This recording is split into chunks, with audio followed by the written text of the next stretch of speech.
Ayan, so this is Teacher Kath.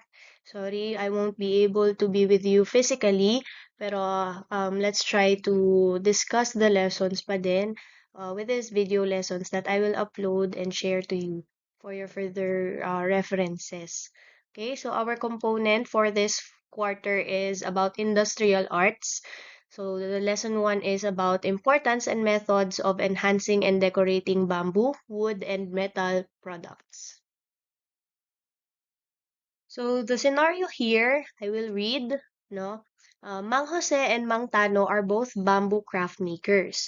Renato observed that more people are buying the products of Mang Jose. What could be the reason why customers are attracted to the products of Mang Jose? So basically, meron tayong mga factors na kino-consider when it comes to buying products, di ba?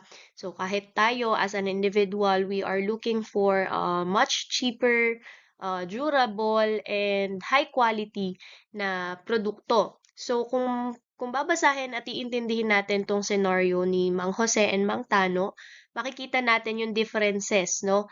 Kahit na pareho silang bamboo craft makers, there are things that they differ. So pinagkaiba nila. So for example, yung mga products ni Mang Jose, mas maraming bumibili kaysa doon kay Mang Tano. So here we can infer or um,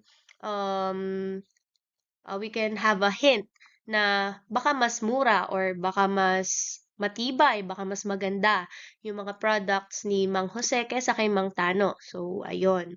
So, we have different importance and factors na kino-consider para mas maging saleable, no? Para mas tangkilikin yung ating mga produkto. And here are some I will give you. Okay, so first one is attractive and more saleable. So people tend to buy products that are attractive.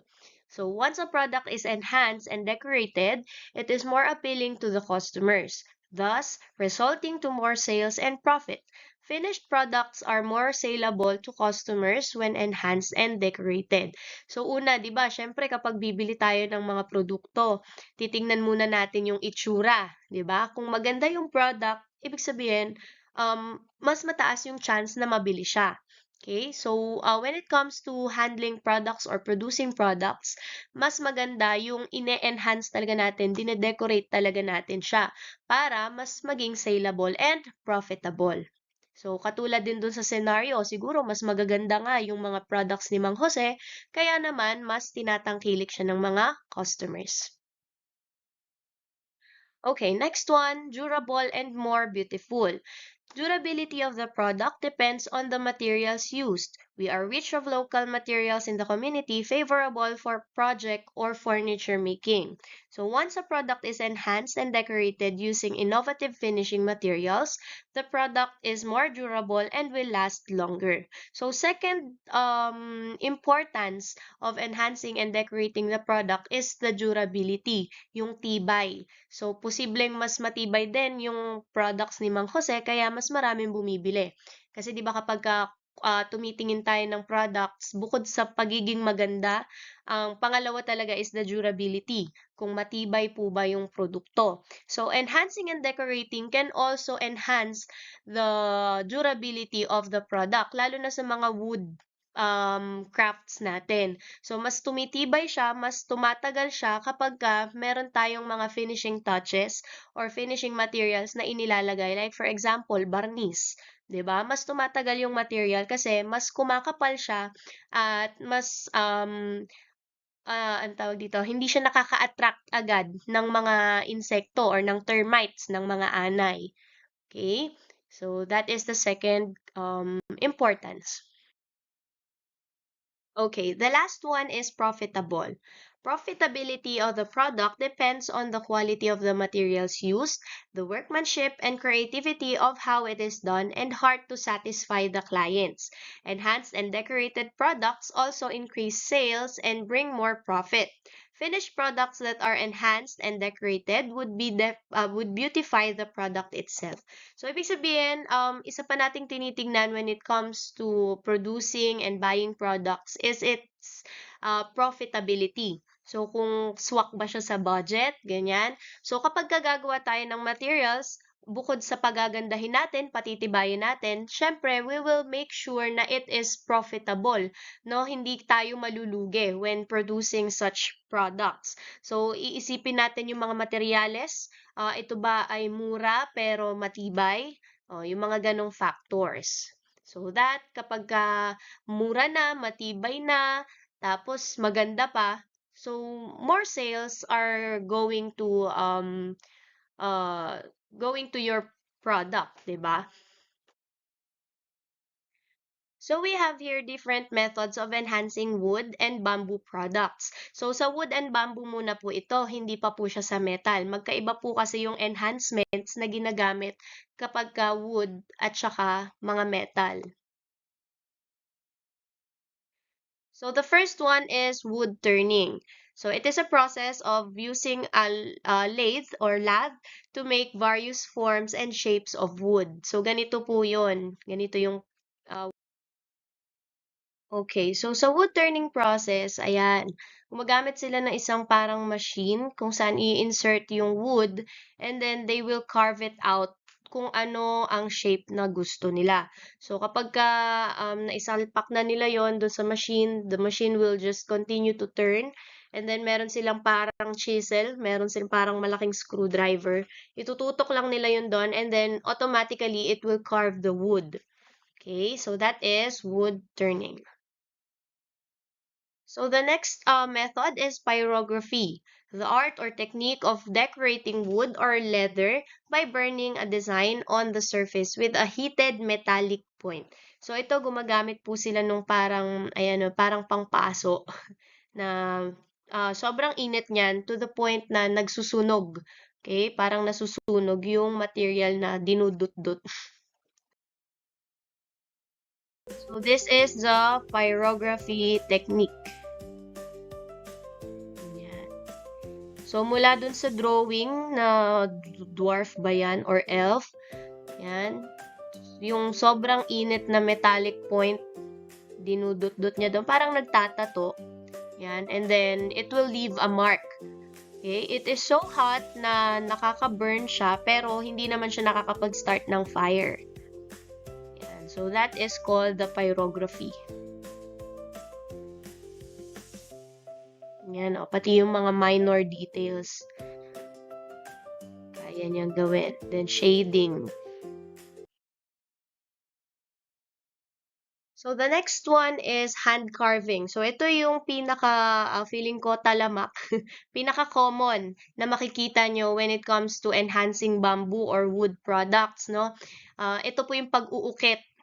Yan, pag-sculpt sa woodcraft. Okay, so it is considered a woodcraft in which a sharp object is used to create designs on the wood.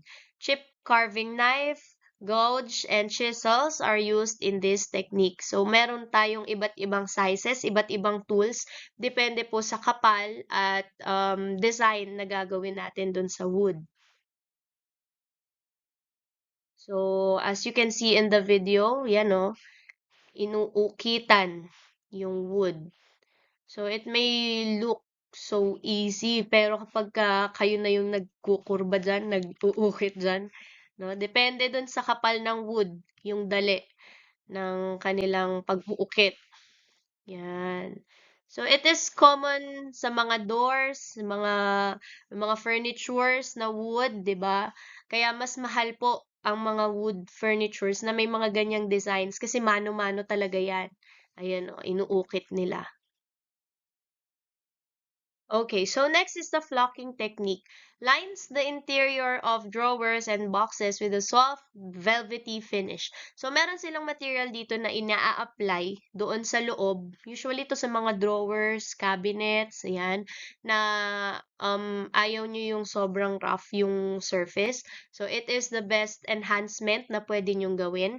Flocking technique po. Meron siyang ia-apply na parang mga parang carpet pero hindi siya tela, no? So medyo magiging soft yung texture niya pagkatapos. So ganito naman po ginagawa yung flocking technique. Yan. So mula kapag ka nabarnisan na finish na yung loob, ayan, they will add some details. Then, patutuyuin, and then, ayun na. Tapos na yung material. So next is inlaying. It combines several techniques that involve inserting decorative pieces into a base object to incorporate new designs on the original products.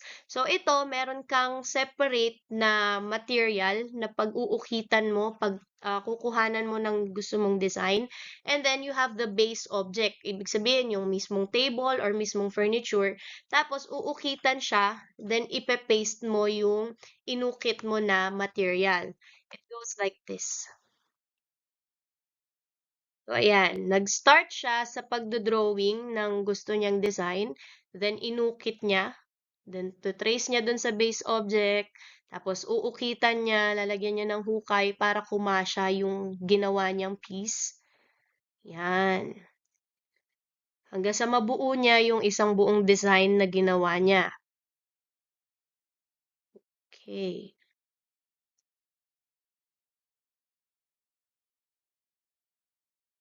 So, after putting the designs, ipapolish na lang po yun. And then, there you have it. That is called inlaying.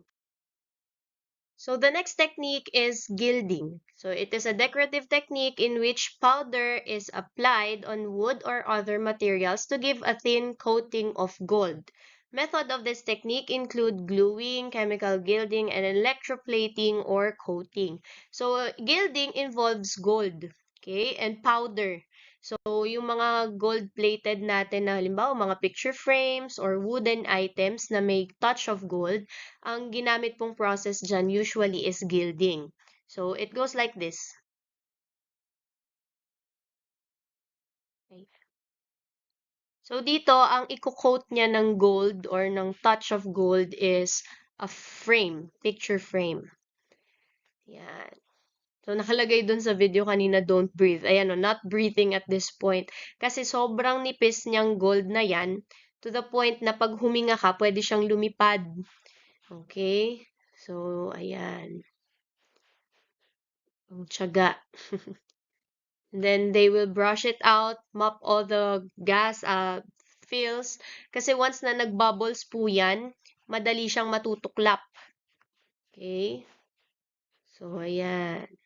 Mga gold particles. So, after that, after the finishing touches, ganyan na siya ka-smooth. So, that is gilding. So, the next one is staining. So, we have two different types of varieties of stains. So, staining is used to color wood to give an illusion of texture. This may come in two varieties. So, una po is the pigment-based stain that will color large pores of the wood.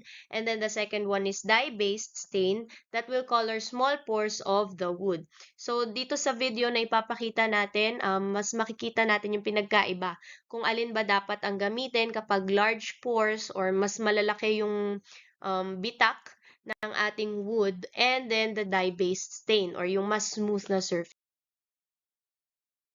So, ito, ang material na gagamitin niya dito is, ipapakita niya yung pinagkaiba ng dye-based, and then the pigment-based. Ito yung dye. Yan, yung para siyang liquid. And then the pigment are usually powdered form. Okay? So, i-run niya sa isang smooth na wood. Then, makikita natin yung difference. Wala kasing audio yung video. Okay. So, sa dye-based stain, mas nakikita nyo yung details, no? Dito sa soft wood. Okay? Kesa dun sa pigment. Pero dito sa kaliwa, okay, yung pigment ang mas naglabas ng details. So, ibig sabihin, kapag mas malalaki yung pores or mas rough yung surface natin, mas maganda po na gamitin ang pigment-based para mas ma-highlight niya yung pattern ng inyong wood.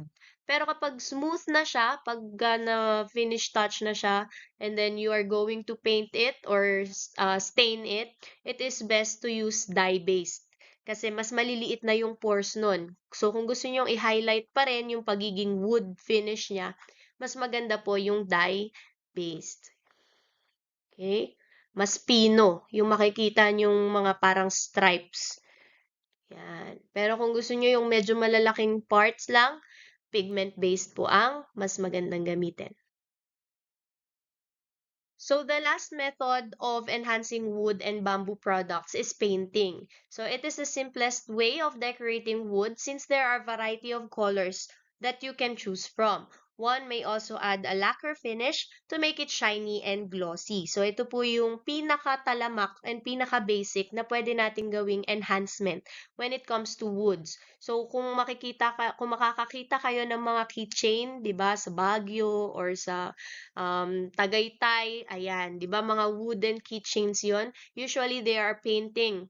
Halimbawa, minsan lalagyan pa nila ng personalized na pangalan, 'di ba? So that is a painting method. So in painting method, it is more detailed. Lalo na kapag meron kang gustong ipalabas doon sa material mo or sa wood mo. Like for example, this one.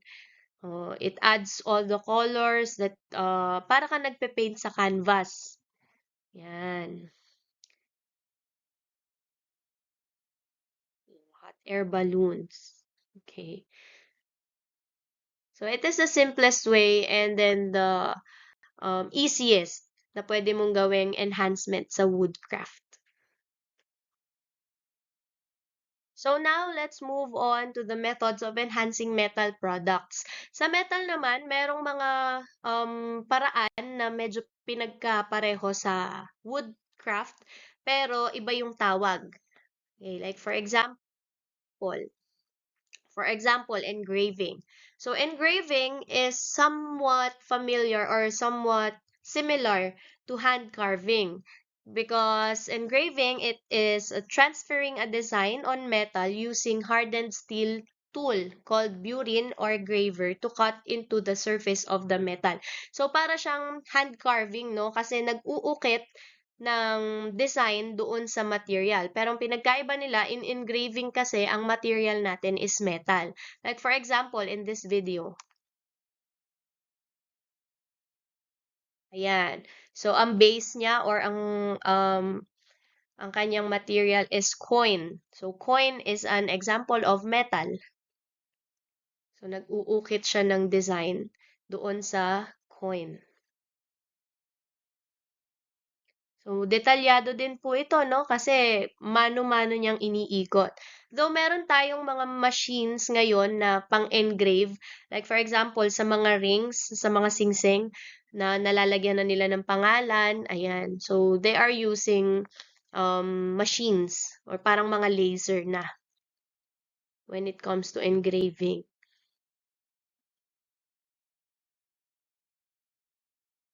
Ayan. So, the finished product. Talagyan niya ng design yung barya.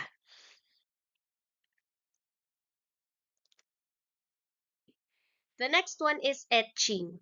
Etching is a process used to make designs or pictures on a metal plate by using acid that produces corrosive action. So dito, pagka mag-etch tayo, etching is somewhat parang pagtatato pero sa metal. Okay? So it will use stencil or yung parang pattern niya. Then ididikit mo doon. Then lalagyan niya or idadot niya, ibablotch niya ng acid para makapag-produce siya ng corrosive action. Then afterwards, kapag pinolish po yun, maiiwan na yung design.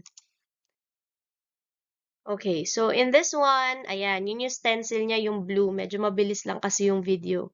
Tapos ito yung acid na ilalagay niya doon. Yan, itutuldok-tuldokin niya yon hanggang sa matapos niya lahat. Then, they will polish the material. Tapos, ayun na, maiiwan na doon yung pinaka-design ng stencil niya. Ayan, ulitin natin. Ang bilis kasi ng pangyayari. Ayun, oh.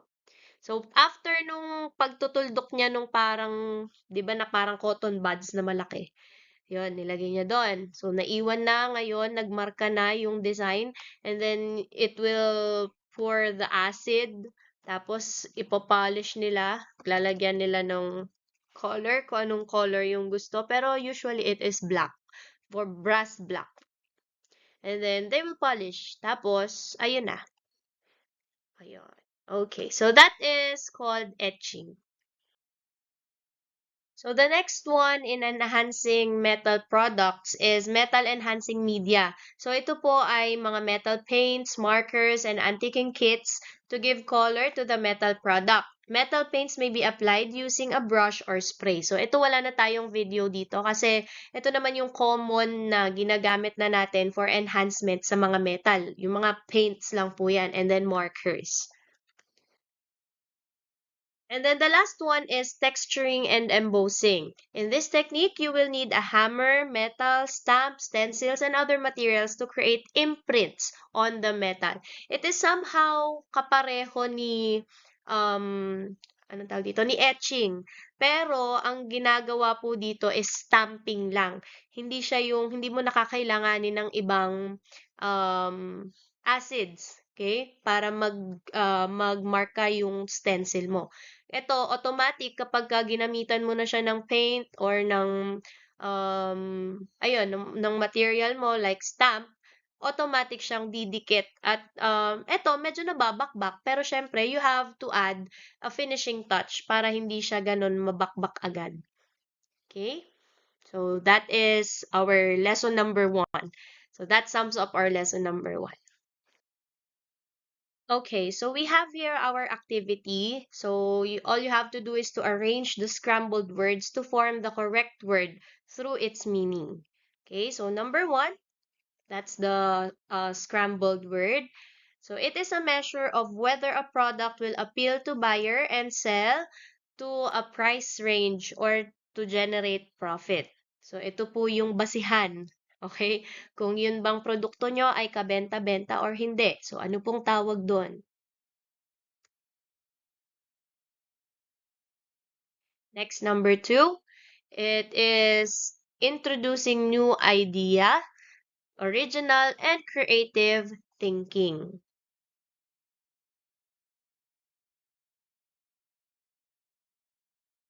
Number 3, it can further improve the quality of the product. So ano pong tawag doon sa pag-aayos natin, pagde-decorate natin? Number 4, a thing which can be added to something else in order to make it useful, versatile, or attractive. So, pag nagde-decorate tayo, usually ito po ang ginagamit para mas gumanda yung ating product. And for last number, through this, your product can look more attractive by adding extra items or images on it. So, ano po yung proseso na yun? Okay, so, yeah. Sige, let's try to answer. Okay, so for number 1, let's answer. It is a measure of whether a product will appeal to buyer and sell to a price range to generate profit. So what is it? Yan, marketability. Okay, number 2. So number 2 is introducing new ideas, original and creative thinking. So it is called innovate. Yeah. Next, further improve the quality of the product. So it is to enhance. Okay, number 4. So a thing which can be added to something else in order to make it useful, versatile, or attractive. It is called accessories. Okay. And then number 5, to look more attractive by adding extra items or images on it. So it is decorate. Ayan. So who got perfect scores?